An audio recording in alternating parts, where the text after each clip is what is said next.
Welcome to ZOZO Sleepy Stories. We're thrilled to have you here for another cozy tale to spark your imagination. If you enjoy our stories, don't forget to hit that like button, subscribe to our channel, and share this video with your friends and family. Your support helps us keep the bedtime magic alive. Now, grab your blanket, get comfy, and let's dive into tonight's story. Close your eyes if you wish, and imagine that the night has just lifted from the desert. The horizon glows faintly pink, as if the sky itself has been brushed with rose-colored chalk. The air is still, carrying with it the faintest murmur of the river Nile, a soft, steady breathing that has nourished the land for thousands of years. It is morning in ancient Egypt, and for one brief moment, before the sun climbs higher, the world is quiet. You are lying on a woven mat inside a small hut built from reeds and mud. There is no glass to soften the light, no curtains to shield your eyes. The roof creaks gently with the breeze, but mostly it is the birds who sing you awake. A heron calls somewhere down by the water's edge, its cry stretching long and slow. The warmth of dawn has begun to seep into the walls, and soon enough, the heat of the day will follow. This is not a palace of pharaohs, nor a temple of golden gods. It is the home of an ordinary soul, the kind of dwelling where most Egyptians lived their brief and busy lives. And yet, as simple as it is, there is a dignity to it. The mat beneath you was woven by hand, perhaps by your mother or grandmother. The walls were shaped with the very clay drawn from the river that sustains the entire kingdom. Even in its modesty, this little room carries the story of a civilization. You stretch and sit upright. The linen sheet that covered you during the night slips down your shoulders, light as air. Linen. Always linen. It is the cloth of Egypt, spun from the stalks of flax plants grown in the fields along the Nile. It breathes with the body, softening in the heat, whispering against the skin. There is no silk, no velvet, but this fabric has its own elegance, one born of necessity and the wisdom of generations. Outside, the first rays of the sun are breaking free. In Egypt, the sun is more than warmth or light. It is Ra, the great god, the daily traveler who sails across the heavens. His rising is a promise that the world will continue, that life will be fed by his power. For the people here, to feel his light on your skin is not merely to know morning. It is to touch divinity itself. You step out from the hut. The earth beneath your feet is cool for now, still carrying the chill of night. Soon it will harden and grow hot, but in this brief in-between moment, there is comfort. The Nile glimmers in the distance, a long ribbon of silver in the morning haze. Its waters reflect the sky, broken here and there by the movements of ibis birds stalking the shallows. The river is the heart of everything. It gives the land its fertility, its crops, its food, its very reason to exist. Without it, the desert would claim all. Each morning, people journey down to its banks to gather water, to wash, to breathe in the life that it offers. There, one sees not only the shimmering light on the surface, but also the shadows of danger. Crocodiles lurking, insects humming, the faint odor of mud and reeds. Still, the Nile is sacred. It is Mother, Father, and Spirit. As you make your way toward it, the village begins to stir. Neighbors step from their homes, balancing jars on their heads with practiced grace. Children laugh and chase one another barefoot, their voices rising like the chatter of sparrows. A dog trots by, tail wagging, and a tethered goat pulls at its rope, hungry for feed. Life is ordinary, simple, and yet deeply entwined with ritual. Every action, drawing water, offering bread, even greeting the morning sun, is a kind of prayer. You pause and look across the fields beyond the river. Already, farmers are gathering, their wooden tools slung over shoulders. The soil, dark and rich from the river's flooding, waits for the press of hands and the planting of seed. The rhythm of Egypt is the rhythm of labor. Day after day, year after year, people bend their backs to the earth so that the kingdom might endure, and in their effort lies a strange kind of eternity. But for now, you are still at the beginning. Morning has barely unfolded. The light is golden and tender, wrapping the land in a haze that softens every edge. Even the great pyramids, far off on the horizon, seem less like monuments of stone and more like mountains drawn from a dream. They rise gently, their tips still touched by the last traces of night. There is music here, if you listen, not the music of flutes or harps, though Egypt knew those well, but the quieter music of life itself. The low rush of water, the hum of insects in the reeds, the thud of footsteps carrying jars of water, and beneath it all, the steady beat of the heart, your heart, echoing the pulse of the world around you. You take a breath. The air smells of earth and river grass, tinged with the faint smoke of a fire just kindled. Someone nearby is baking bread, the same coarse bread that sustains every household. Its aroma drifts gently on the wind, a reminder that even in a land of kings and gods, life is built from small, steady things. Morning in ancient Egypt is not quiet in the way our mornings are quiet.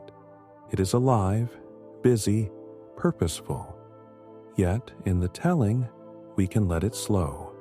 We can linger in the glow of dawn, in the shimmer of the Nile, in the whisper of linen against the skin. Here, before the heat arrives, before the labor begins, there is space for stillness. So, lie back once more, if you wish, in your mind's eye. Picture the sky warming. Picture the birds wheeling over the river. Picture the first offerings of the day. A small piece of bread placed at a household shrine. A whispered thanks to Ra, to Hathor, to the unseen guardians of the land. Life here is not easy, but it is woven with meaning. Each morning is a renewal, a chance to greet the gods and hope for their favor. And in this moment, at the threshold of day, Egypt is beautiful. The light is gentle, the river forgiving, the world balanced between labor and rest, mortal and divine. It is the beginning of a day that will test the body, yes, but also remind the spirit that to live here is to be part of something vast. A story that stretches across centuries, carried on the waters of the Nile and written beneath the gaze of the eternal sun. Let the image settle with you as you drift deeper into thought. The cool sand underfoot, the pale linen against your skin, the river gleaming like liquid silver, and the great sun slowly lifting into the sky. It is morning in ancient Egypt, and you are there, at least in your imagination. The day will be long, but for now, the world is tender, timeless, and just beginning. The path to the Nile is worn smooth by countless footsteps. Each morning, men and women, young and old, walk the same trail, clay jars balanced gracefully on their heads, baskets swinging by their sides. You join them now, your own feet sinking lightly into the damp soil, cool still with the memory of night. Ahead, the river gleams. It is not a small stream or trickling brook, but a vast, confident ribbon of life, stretching beyond sight, its waters carrying both promise and peril. To the Egyptians, the Nile is not only a river, it is the very axis of existence. Mother, Father, and God. Without it, the desert would claim everything. With it, the fields burst green and the people endure. You approach the bank, where reeds sway gently, whispering secrets to the breeze. Frogs croak their morning songs, and dragonflies dart like tiny sparks of blue light above the surface. The smell of wet earth rises, rich and thick, mingling with the faint musk of fish. This is the place where life begins anew each day. Beside you, a young girl kneels at the edge, filling her jar with practiced care. A boy splashes nearby, laughing, though his mother scolds him softly. Families bathe here, neighbors wash their clothes, animals drink side by side with humans. There is no privacy, only community. The Nile is shared. Its water flows for all. You step closer, and the water laps at your ankles. Cool. Startling at first, then soothing. The Nile has a way of reminding you that you belong to it, not the other way around. You bend low, cupping the river in your hands, splashing your face, your arms, letting the droplets trickle down your skin.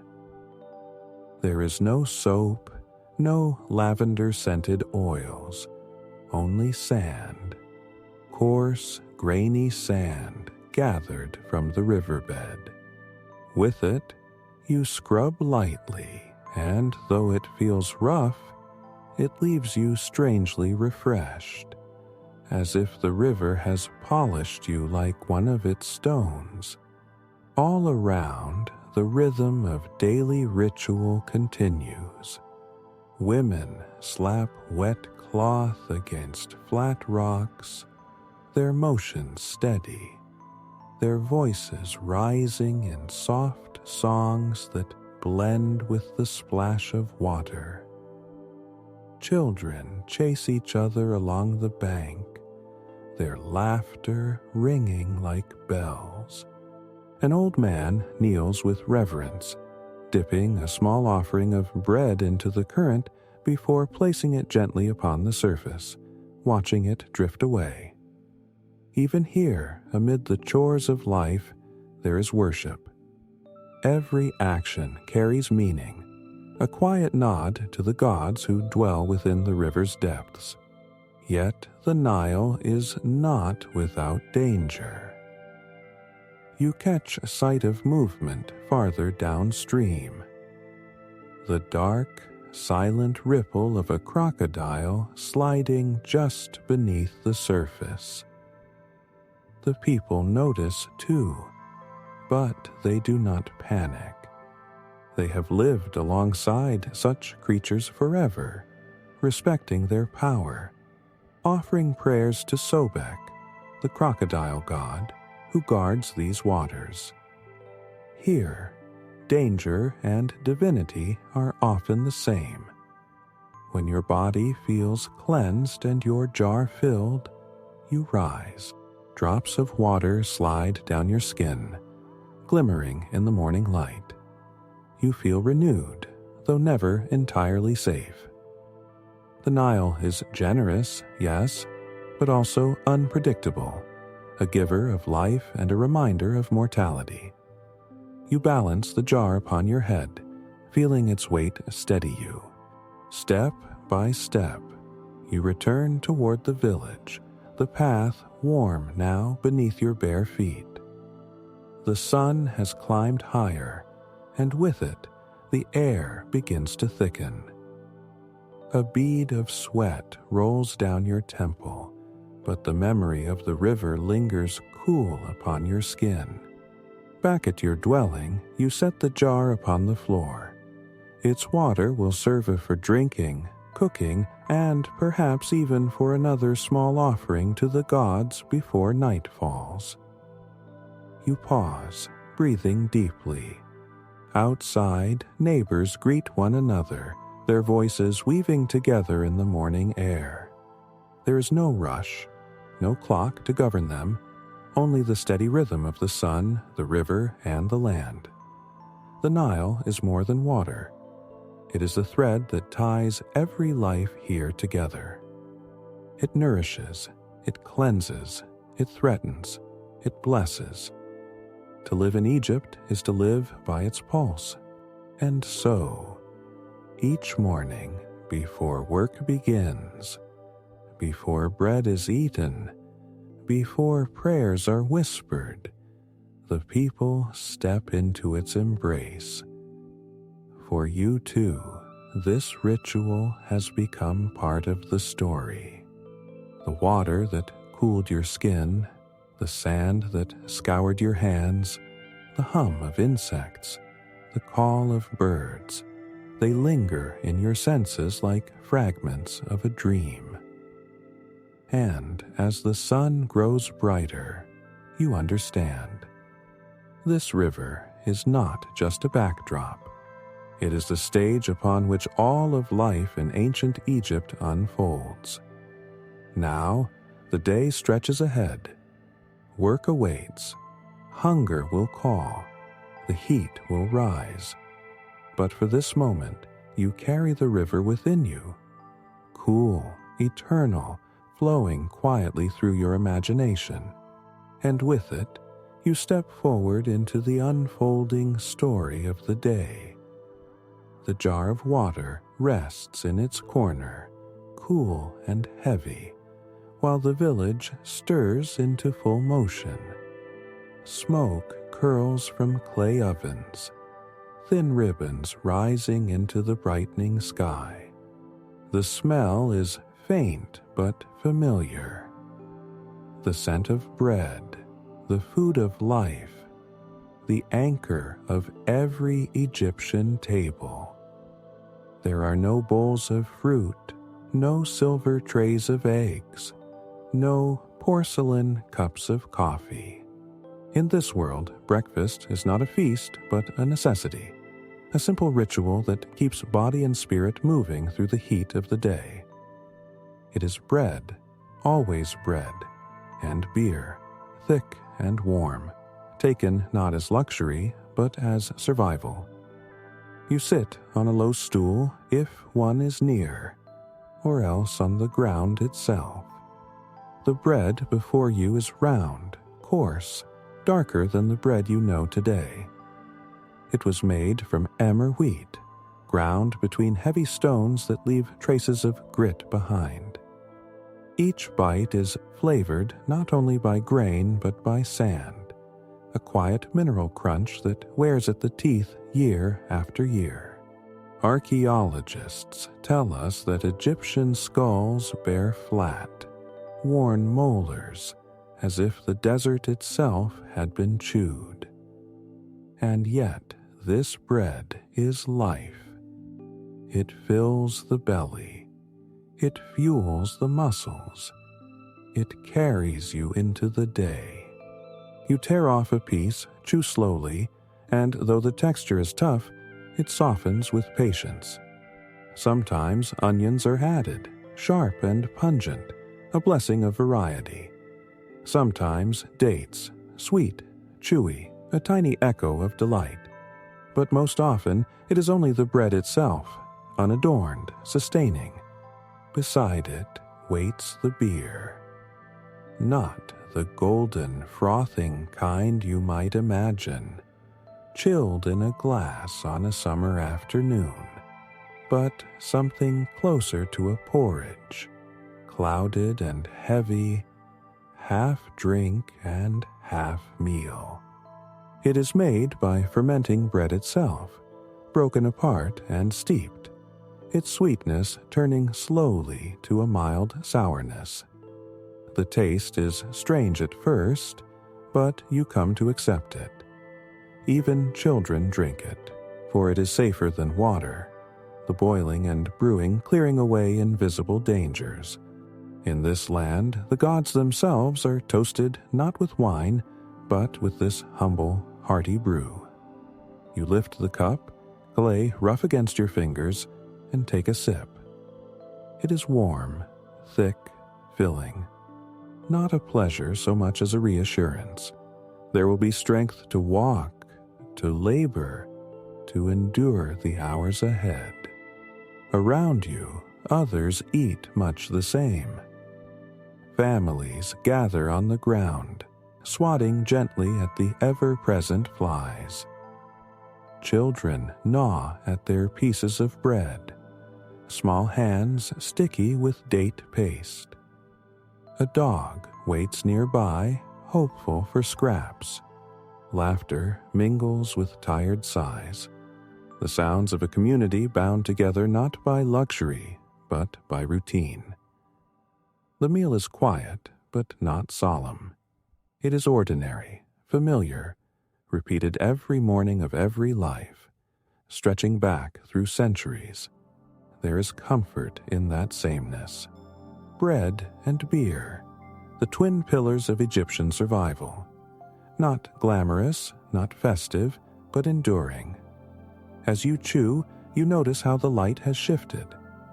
The sun has climbed higher now, its warmth pressing more firmly against your skin. The day is waking fully, and with it, the promise of labor. But still, for this short while, you sit in the calm of morning. Belly steady, spirit prepared. Bread, beer, a small onion. Perhaps a dried fish if fortune allows. This is not abundance, but it is enough. And in Egypt, enough is sacred. The gods are thanked quietly with a morsel placed aside, a whispered prayer. To eat is to live, and to live is to serve the great cycle of the Nile, the land, and the heavens above. You finish your meal, brushing crumbs from your lap. The jar of beer is nearly empty, the bread gone. Around you, others rise, readying themselves for fields, for quarries, for the endless rhythm of work that will carry them until the sun dips once more. You too rise, your body strengthened not by sweetness or spice, but by the steady weight of grain and yeast. In this land, every day begins with the same humble offerings. Bread for the body, beer for the spirit. Together, they are the quiet covenant between humanity and survival.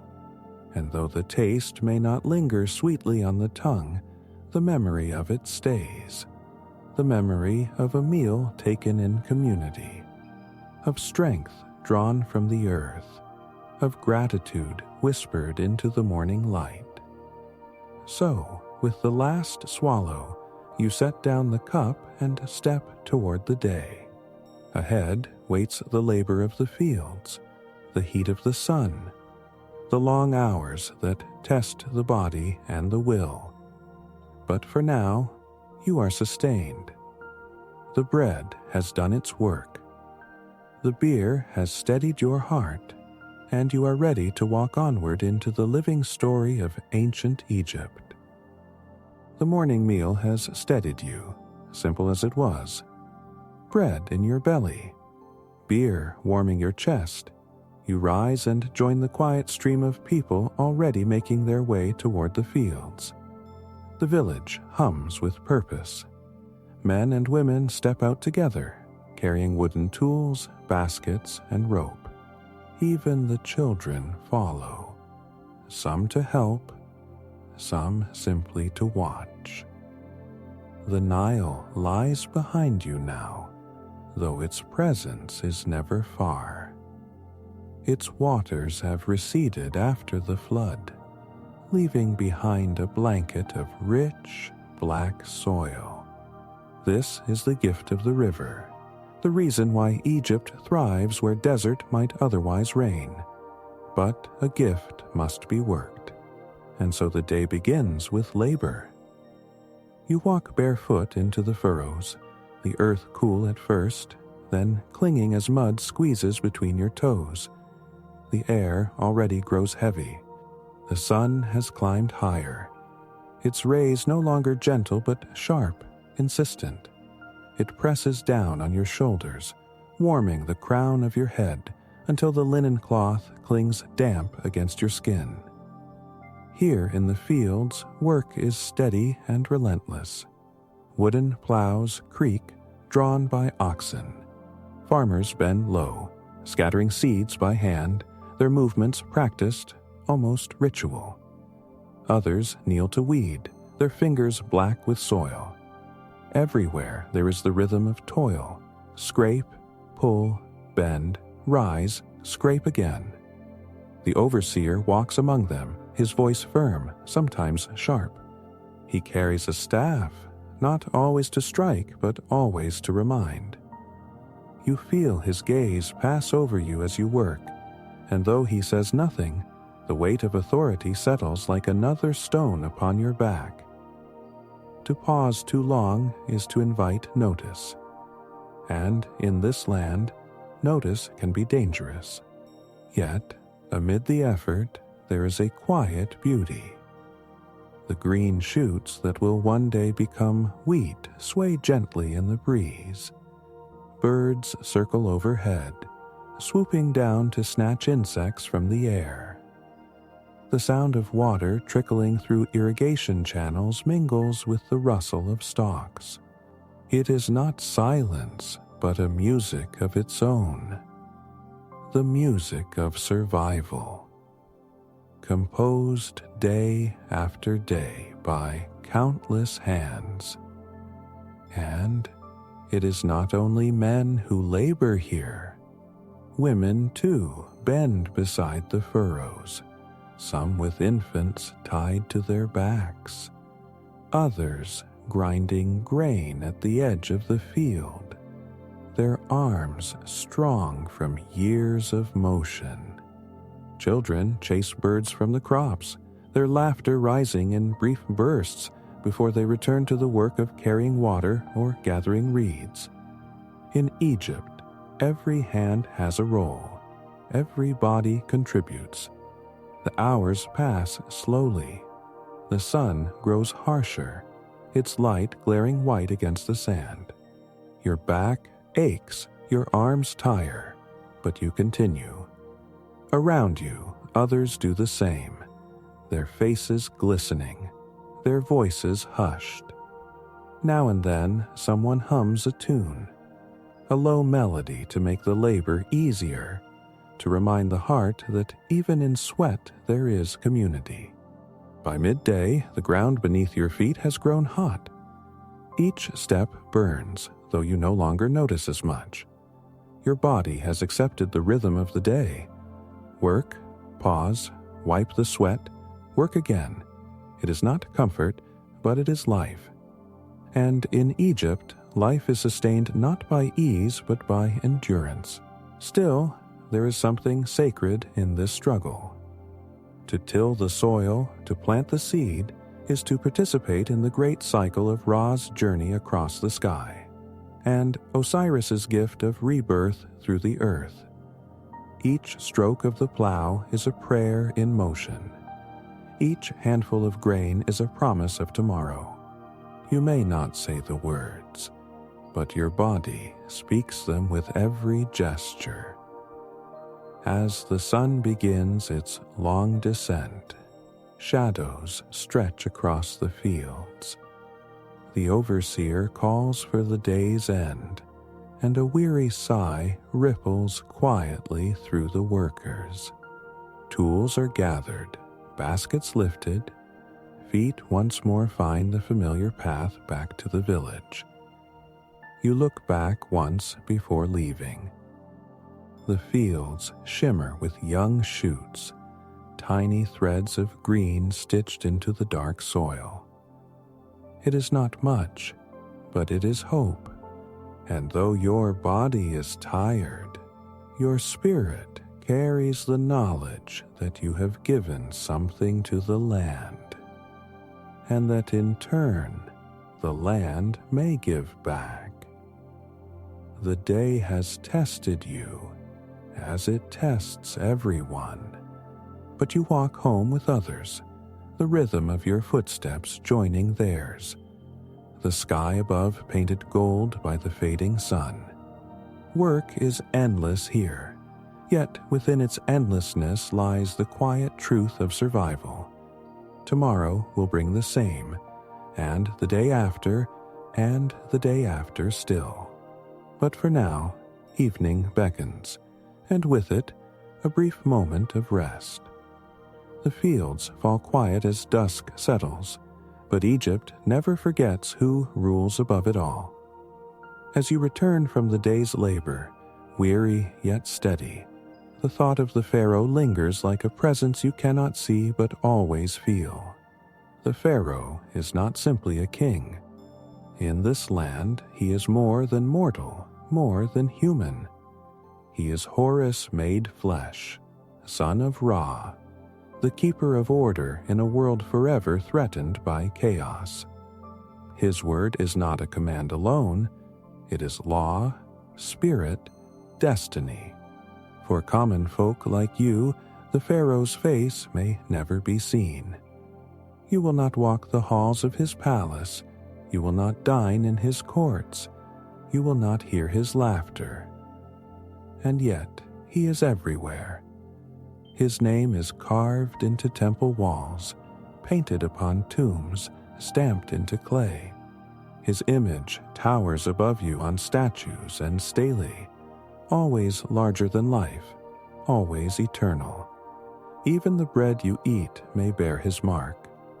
At festivals, when golden barges glide along the Nile, you might glimpse a figure in shimmering regalia, carried high, veiled by incense and attendants.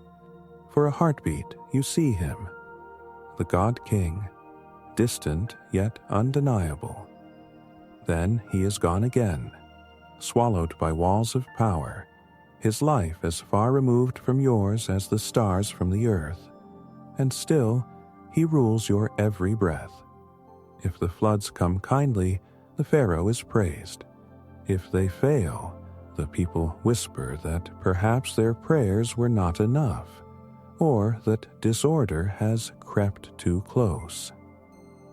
To question him openly is not just rebellion, it is sacrilege. For to doubt the Pharaoh is to doubt the gods who placed him upon the throne. You recall the overseer in the fields, the weight of his watchful eyes. he is but an echo of that greater authority, and just as you dare not anger him, you would never dream of raising your voice against the Pharaoh.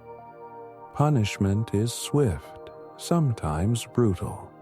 A whip, a chain, perhaps worse. The loss of land, the loss of freedom, the loss of life itself. But it is not only fear that binds the people. There is also reverence, even love. The Pharaoh is protector as well as ruler. He leads armies, builds temples, honors the gods with offerings so vast they make the efforts of common hands seem like grains of sand. He embodies the dream of stability in a land where the desert always waits, just beyond the horizon, patient and endless.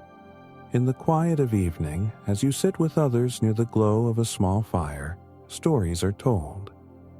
Someone speaks of how Pharaoh keeps Ma'at, the sacred order of truth, justice, and harmony.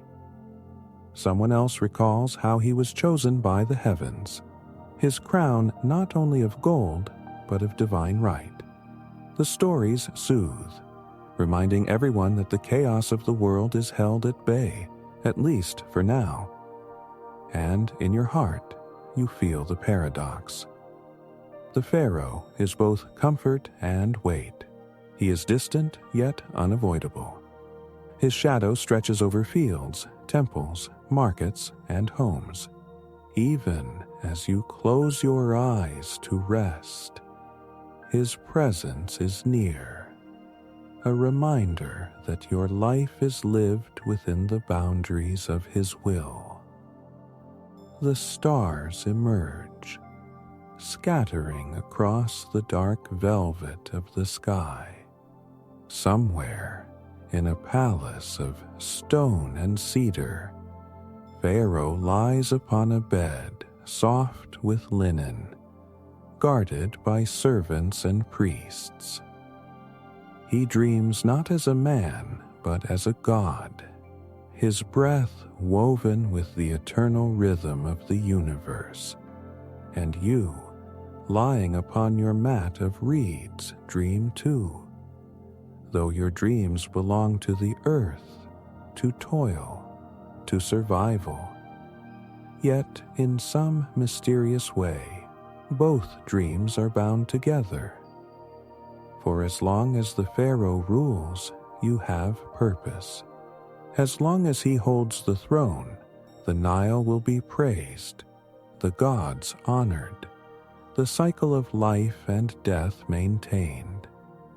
He is the living bridge between mortal hands and immortal forces, and so you rest under his shadow, part of a kingdom greater than yourself. Night may have brought rest, but in Egypt, the enemies of comfort never truly sleep. They are small, silent, and everywhere. In the food you eat, the clothes you wear, the very air you breathe. You rise again with the dawn, only to be greeted not just by the sun, but by its companions, sand, sickness, and the quiet weight of strain. Sand is your constant companion, as faithful as a shadow. It slips into your tunic no matter how tightly you tie it, grinds into the folds of your linen until your skin grows raw.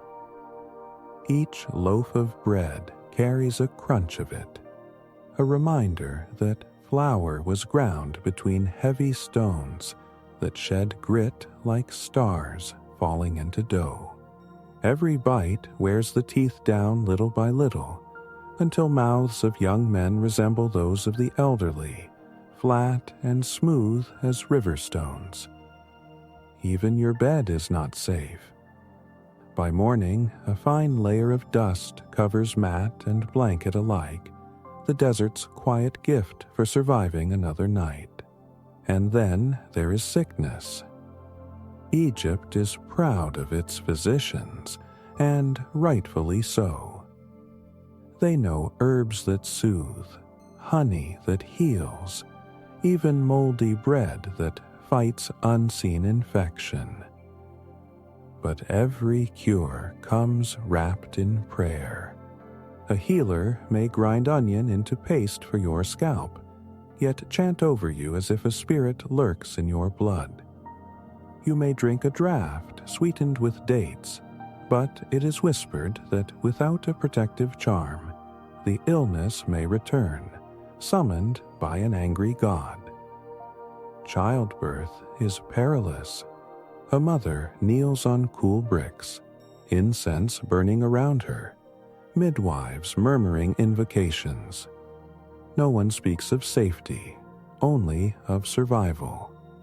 Fever can come without warning. A cut from a tool may fester until it claims a life. Even a toothache can turn fatal.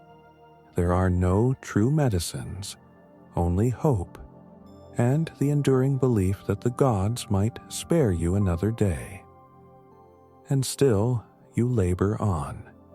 The body grows weary, but the work does not stop. Farmers bend to sow. Builders lift stones until their arms quiver. Women grind grain, their hands calloused, their backs bent. Children fetch water. The jar's heavy for such small shoulders. The strain is not a moment but a rhythm, endless and familiar, stitched into the very fabric of Egyptian life.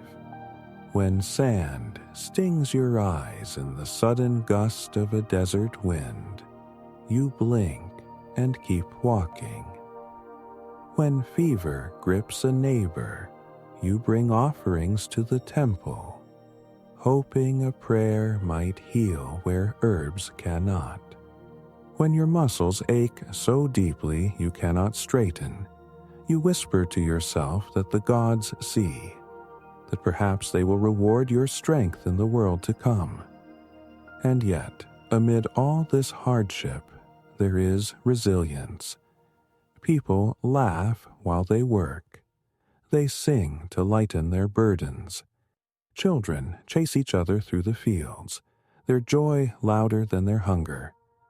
Life here is fragile, but it is not joyless. The Nile continues to flow. The sun continues to rise, and the people of Egypt, though tested by every grain of sand, every cough, every ache, continue to endure. So you lie down at night once more, skin gritty, body sore, spirit humbled. The sand is in your hair. The cough rattles in your chest. The weight of labor presses against your bones. But still you close your eyes, because tomorrow will come, and with it, another chance to stand, to work, to live beneath the eternal sky of Egypt. The sun has risen high once more, and while men bend in fields or shape stone for temples, the women of Egypt begin their own long hours of labor. Their realm is not marked by monuments or royal decrees, yet it is no less vital. Within their hands lies the pulse of daily life. Bread, water, children, and the quiet order of the household. Imagine a woman at dawn, her hair tied back loosely, her body clothed in a straight linen dress. She kneels over a heavy stone slab, grinding grain with steady strokes. Back and arms ache from the motion, but the rhythm is familiar, passed down through generations. With each sweep of the stone, the day begins. The bread that will feed her family takes shape. Grain transforming into flour, flour into sustenance. When the sun climbs higher, she walks to the river with a jar balanced upon her head. Her steps are sure, her body practiced. The Nile welcomes her with its coolness, but the work is heavy. Water weighs more with every stride, yet she carries it without pause, for the household waits. Children will thirst, meals must be prepared, the animals need care. And children, they are both joy and burden. Infants cry in the heat. Toddlers tug at her dress. Older ones run barefoot through the dust. She soothes, she scolds, she teaches. All the while, she continues to weave linen, mend baskets, and help in the fields when harvest calls. In Egypt, motherhood is not a stage of life. It is the center of life itself. Childbirth comes without a promise of safety. Midwives guide with chants, incense, and herbs. The room is hot, the pain sharp, yet the women endure as their mothers endured, and their daughters will one day endure too. Some survive, some do not. Life in Egypt is always fragile, and women know this more keenly than most. Yet, despite the toil, there is dignity. Women in Egypt hold rights rare in the ancient world. They may own land, inherit wealth, even bring a husband to court. They sign contracts, run small businesses, serve as priestesses in temples. Some, born to privilege, rise higher still. You may hear tales of queens who ruled as Pharaoh, their names etched forever in stone, their gaze carved larger than life. Hatshepsut, Cleopatra.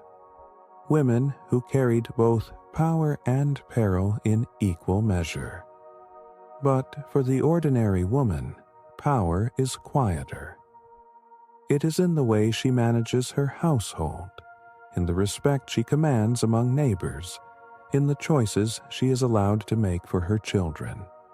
The world does not crown her with gold, yet it does not strip her voice entirely. She lives within hardship, but she is not erased. As evening falls, she sits at the threshold of her home, a child in her lap, a jar of water beside her. She hums a song, soft and steady, the kind that drifts into memory and lingers there. The air smells of smoke and earth. Flies buzz lazily in the fading light. And though her body aches, she rests with the knowledge that her day has mattered. The women of Egypt live between duty and dignity, between exhaustion and endurance. They are not immortalized in stone as often as kings or gods, yet their work builds the very ground upon which Egypt stands. In their strength lies the hidden foundation of the kingdom. So, when you imagine this land, do not think only of pyramids and temples. Think also of the woman grinding grain, the mother carrying water, the daughter weaving linen in the dim light of dusk. For without her, the sun might still rise, but the day would not truly begin. As twilight gathers over the land, the desert cools, and shadows stretch long across the earth. For the people of Egypt, the coming of night is more than the end of a day. It is a reminder of the greater night that awaits all, the moment when breath ceases and the soul must travel beyond this world. Death is never far in Egypt. Life is short. Illness comes easily. Accidents claim the young, and the river itself sometimes swallows the unwary. Yet the Egyptians do not meet death with despair. Instead, they prepare for it as carefully as they prepare their fields, as lovingly as they shape their homes. To them, death is not an end but a threshold, a doorway leading to another eternal kind of dawn. Imagine now that your day has ended, your body weary from labor, your spirit quiet. You lie upon your mat and drift toward sleep. But in your mind's eye, you see the journey every Egyptian expects to take, the passage into the underworld. First comes the Hall of Ma'at, vast and gleaming with columns, its walls painted with stars. Here, 42 judges await, each a deity holding the power to weigh your heart with their questions. Did you lie? Did you steal? Did you harm another?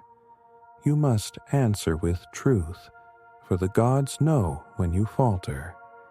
Then comes the greatest test, the weighing of the heart.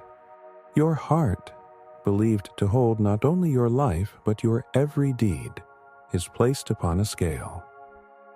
On the other side rests the feather of Ma'at, symbol of truth, justice, and cosmic balance.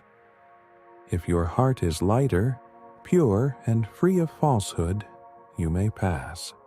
If heavier, burdened by sin, it is devoured by Amet, the terrifying devourer, part lion, part crocodile, part hippopotamus. To be eaten by Amet is to be erased, denied eternity, dissolved into nothing.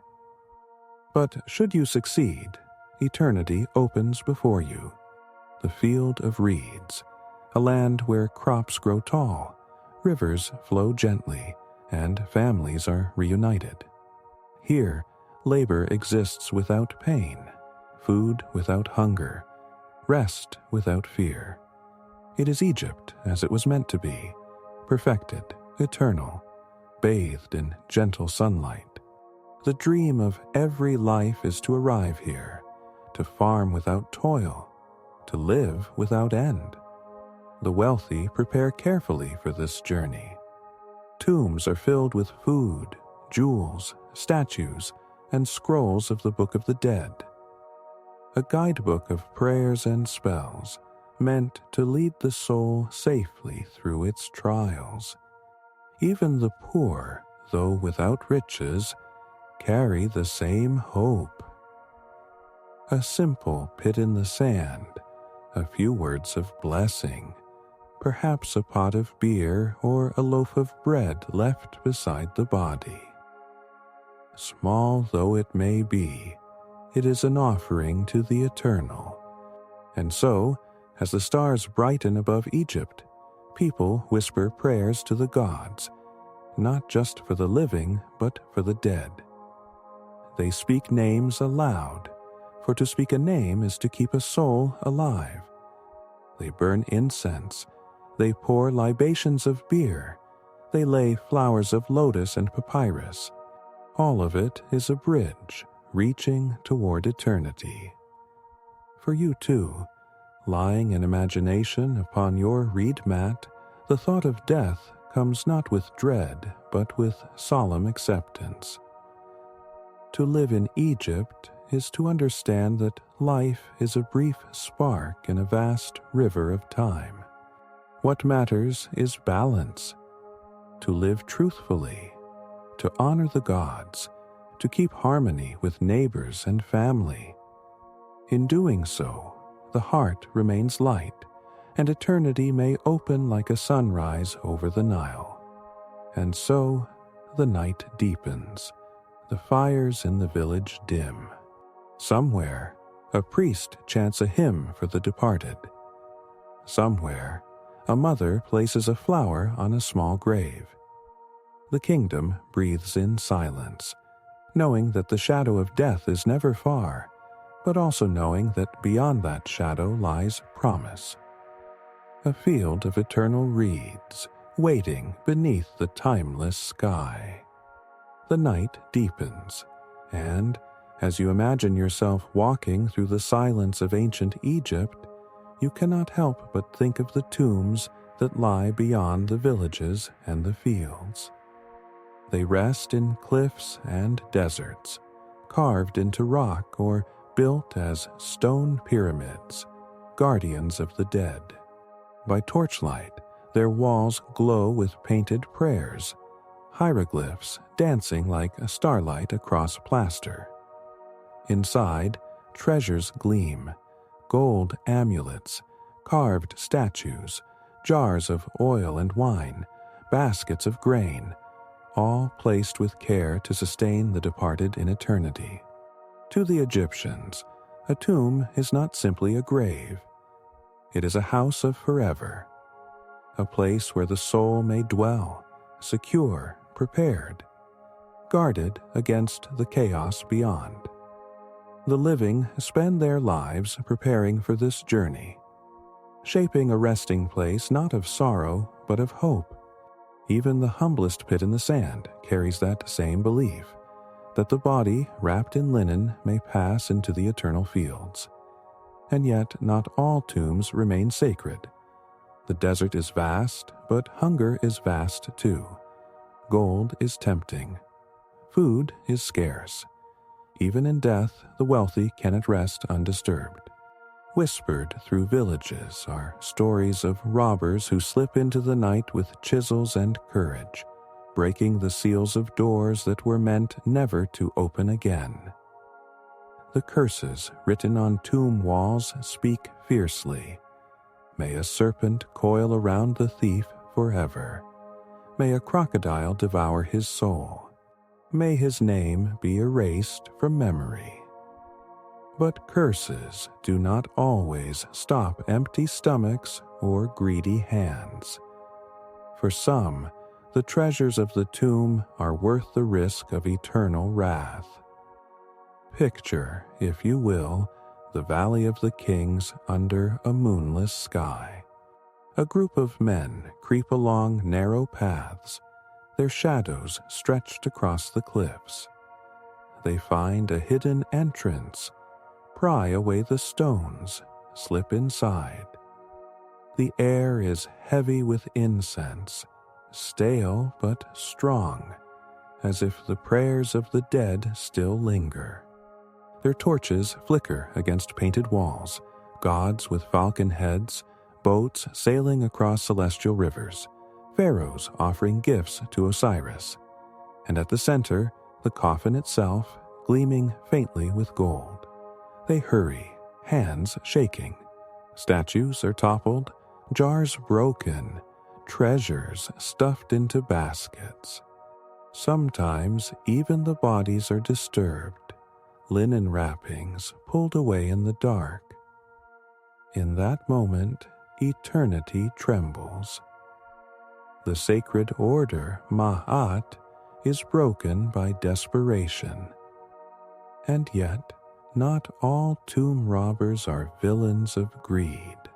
Some come in famine, seeking not gold, but grain, jars of dried figs, pots of beer left for the dead. To the hungry, a funeral offering may mean the difference between life and death. In this way, the line between survival and sacrilege blurs. The dead, it seems, are never entirely safe from the living. The punishments when thieves are caught are harsh. Beatings, exile, sometimes death. But for everyone caught, others succeed. The evidence remains for us to see. Sarcophagi cracked open, walls defaced, treasures long vanished into the sands of history. Even great kings, wrapped in linen and sealed in sacred chambers, could not always escape the grasp of mortal hands.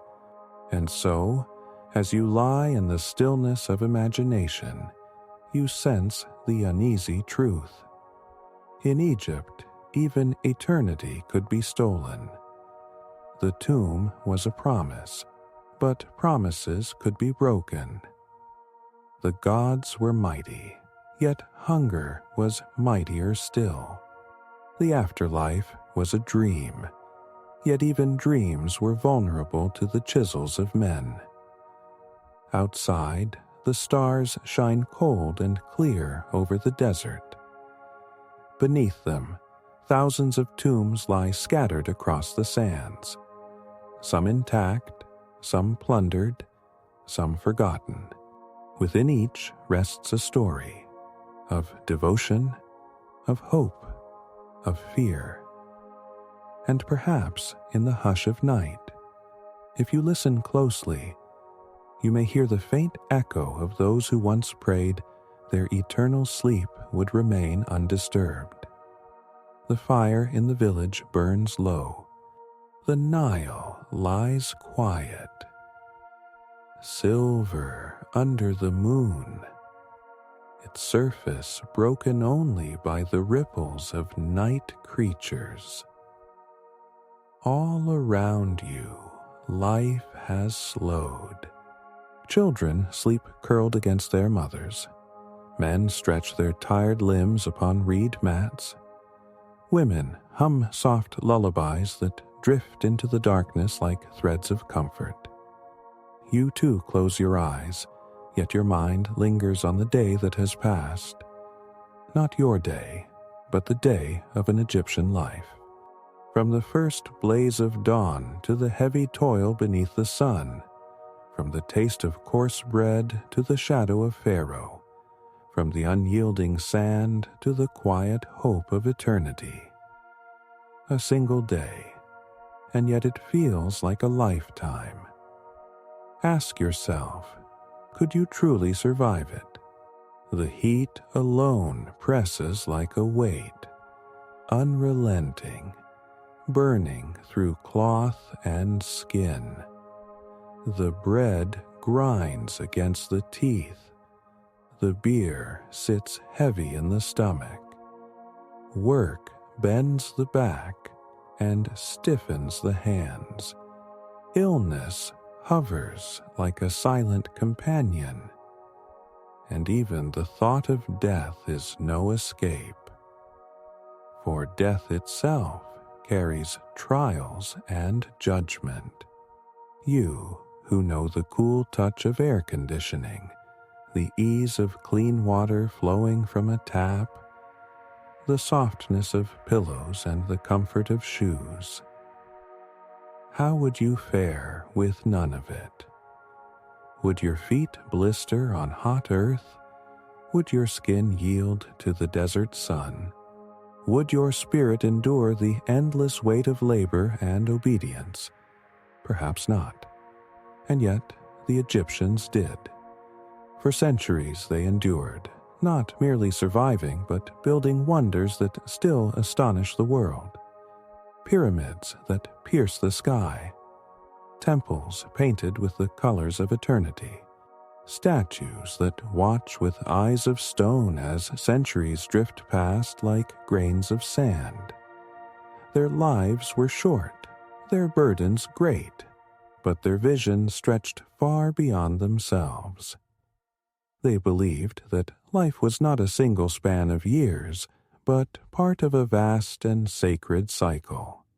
That every act of labor, every grain of bread, every prayer murmured at dawn carried meaning. And in that meaning, they found strength enough to rise each morning, to endure the heat, to shape the land, to honor the gods, and to prepare for the eternal fields beyond. So, no, you might not last a single day in their world, but they lasted thousands of years in theirs. And that is why even now we remember them. Not only for their monuments of stone, but for their endurance of spirit. As the desert wind whispers through the reeds, as the stars scatter their light across the sky, you let the thought settle softly within you. Egypt was not only a place, it was a rhythm. of sun and river, of toil and prayer, of life and death, and life again, a rhythm still beating faintly through time, reaching across centuries to touch us now, and with that rhythm echoing gently in your imagination, you drift toward sleep.